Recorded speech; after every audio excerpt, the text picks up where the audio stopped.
Sorry. എന്റെ പൊന്നു സാമേ മിണ്ടാതിരുന്നു. എന്റെ സക്കല്ല പിടിപെട്ടിരിക്കുക.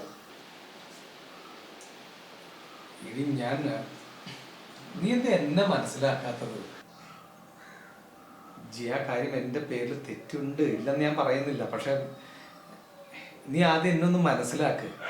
നീ എപ്പോഴെങ്കിലും എന്നോട് സ്നേഹത്തോടൊന്ന് പെരുമാറുന്നുണ്ടോ? ഞാൻ എപ്പോൾ ഇങ്ങോട്ട് വന്നാലും ഒന്നുകിൽ ഇവിടെ അടുക്കളയിൽ കിടന്ന് തലമുട്ടി കിടന്ന് പണിയെടുക്കണം, അല്ലെങ്കിൽ പറമ്പിൽ കണ്ട കോഴിയും പട്ടിയുടെയും പൂച്ചയുടെയും കിടന്ന് ഓടണം, ഇല്ലെങ്കിൽ കുറെ തുണി കൊണ്ട് ടെറസിന്റെ മുകളിലേക്കും കുറെ തുണി കൊണ്ട് താഴത്തോട്ട് വരും, അതിൽ കുറെ തുണി പറഞ്ഞ് അപ്പുറത്തെ പറഞ്ഞിട്ടു, പിന്നെ അതെടുക്കാനും 24 മണിക്കൂർ നിനക്ക് പണിയാ. ഒരു വാക്ക് സ്നേഹത്തോടെ നിനക്ക് എന്നോട് പറയാൻ പറ്റുന്നുണ്ട്? ഞാൻ എന്ത് ചെയ്യണമെന്നാ നിങ്ങൾ ഈ പറയണത്? അപ്പൊ ഞാൻ നിങ്ങളെ 24 മണിക്കൂർ പ്രണയിച്ചുകൊണ്ടിരിക്കണം എന്നാണ് ഈ പറയണത്. ഇപ്പൊ ഈ വീട്ടിലെ കാര്യങ്ങളൊക്കെ ആര് നോക്കും? കൊച്ചിന് 6ാം ക്ലാസ്സിലാ കൊച്ചു പഠിക്കുന്നത്. ഇപ്പോഴും ഞാൻ പ്രണയിച്ചുകൊണ്ട് നടക്കണോ? ഇത് പ്രണയം എന്ന് പറയാം. പ്രേമം എന്ന് വെച്ചാൽ എന്താ? അനശ്വരമാണ്. അതിന് ഇനി പ്രത്യേകിച്ച് ഇന്നതൊന്നുമില്ല.